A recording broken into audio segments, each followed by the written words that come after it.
I'm out of my comfort zone. This is not what I would normally do, and I never really desired to go on a missions trip, but every time I've come, I've learned more things. I've been blessed. It's just amazing. Beautiful people, beautiful country. God is there working, and it's great to have been able to be a part of it. I was here in my 20s, just traveling before I was a believer, but I always wanted to come back to this country, even before I became a believer, just because I could see that there's such a need, and also because I feel the same way now. They're just beautiful people. I'm going to have to say that it's coming back and seeing all the people that we've gotten to know over the years, and I don't know, I'm just excited about this whole program. And coming with my husband this time again, I'm hoping that he's going to be also excited to come back again next year. And so it could be a thing that we can do together. Experience being around the children and learning about the culture and seeing what God's doing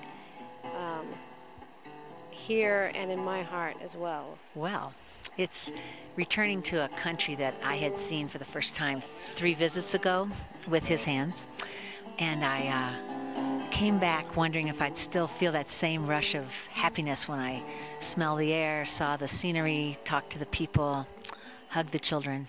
So it's been wonderful. Great to be here. Because it's such a great opportunity, and you can see God working. I just love the people here, and each time I come here I just see more beauty, and it's the people and the beauty around, but then there's the poverty and all that as well. But just to see the faces of these people and be here, that, I guess it's what makes me want to keep coming back. God puts that in my heart to do that. So.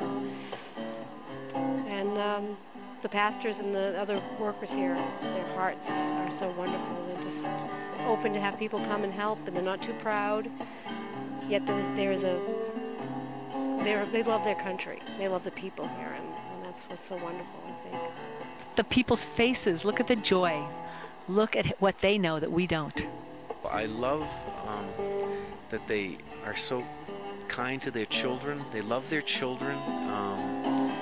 They're very sweet people.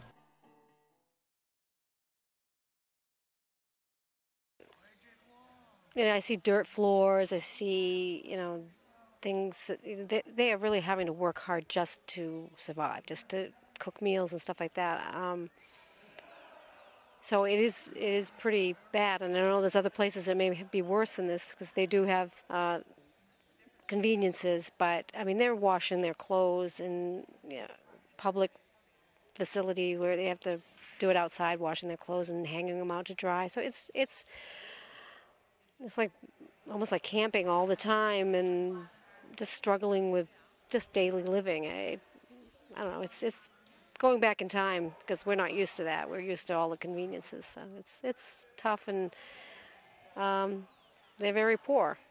Many of the families cook inside of their homes over an open flame, and respiratory problems are very prevalent because of that fact. The children, little babies, are just in this enclosed building with, it's like camping out inside your house, and they have respiratory problems, and you can just see that when you're in there, it's hard to breathe. And I just can't imagine having to live there every day. The stove, what they're cooking on now, is not efficient, so they're having to, collect a lot more wood to cook their meals. This is my 4th trip, and I've never done a stove. Okay, today was the first day. It's pretty complicated, actually. You would think that it's just, when you see the stove, it just looks like, cinder blocks, and it looks pretty simple, but there's a whole lot to it, which is pretty amazing. I loved it. I was probably in the way a little bit, but I was trying to help as much as I could, and it was nice to be able to partner with my husband too, and to do that, to go in and see the families and to make a change that's going to change their lives. Concrete for the brick. We already mixed the concrete for the cinder block, and now what we're doing is mixing the concrete for the brick. That we put those 2 things together and makes a stove. The stove, basically, you just have a piece of ground. The first step, laying out a square pad that's level, the right size.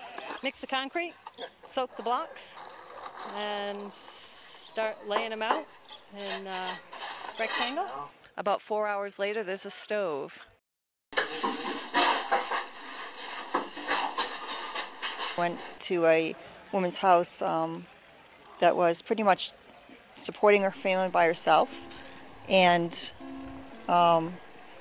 yeah, just putting that stove in for her and seeing her face when she was looking at it when it was finished was amazing. And then Pastor Marari came in and he prayed with the family. Just to come into her life and to know that somebody cares about, you know, the struggles that she's going through and try to make it a little easier for her, and just to know that someone cares, that God cares about her. And A stove, basically, it's not just a place to cook, but it's improving the health of the entire family.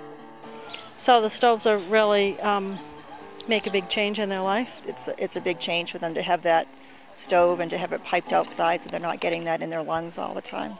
And a lot of the people that we're building the stoves for are single moms or families that are, you know, have a lot of poverty and just struggling to get by. So it's a big blessing to them and a way to reach out to them and share the love of Jesus Christ with them. It's just so great to see how much appreciation and gratitude that she had for us to come and do that for her. A few days ago, we were able to play with the parachute and take out puppets and sing some songs and try to just be one with laughter and happiness and God's love, and tell them about loving Jesus and how much fun that can be and how important.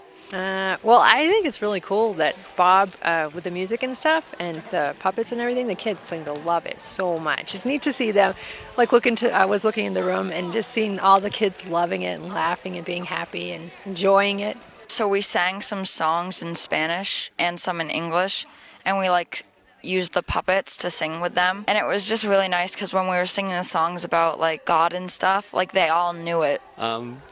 It's just fun, you know. They have such, I love seeing them laugh and smile and be happy, and just know that, that we are trying to share the love of God with them, and they can see that in us, I have just have a privilege to be a part of their, growing closer to the Lord. And I want to see them grow in the Lord. I'm excited about what's happening here with the schools.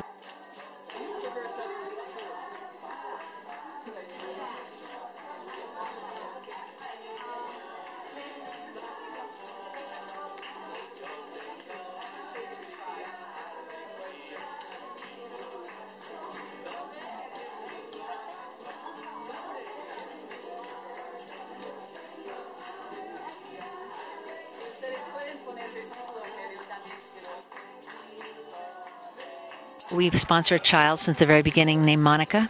Her mom was 12 when she was born, and we hadn't met her yet. We just joined in the very inexpensive way to sponsor a child and be part of it. And then I got to meet her the next time I came, and she's a bright little penny. She is loving school.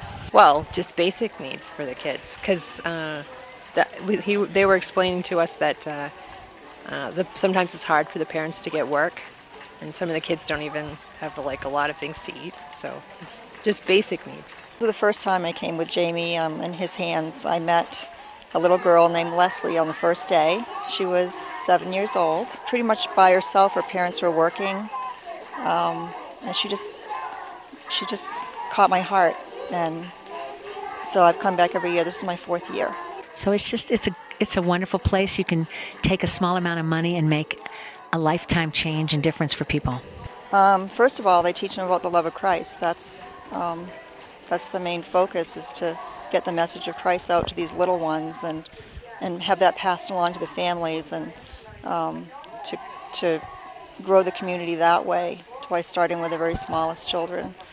So, but I'm excited to see that the church that I'm with is getting excited about the vision that Pastor Marari has as well. And it's gone so well this time. It doesn't matter what circumstances a person's in, doesn't matter what we think we're going to do with our lives, and God is bigger than any situation, and He's in the details of people's lives. He he reaches out to people in the most unbelievable ways. Not that he takes them out of their situations always, but he, in the trials of life, in these things, he brings us along to support other people. He uses us, and this place just brings that out more, I think, just because we see the need so much. But the basic need is they need a savior. We all need a savior, and I just see this as the way that God uses us and uses our hands to do his work.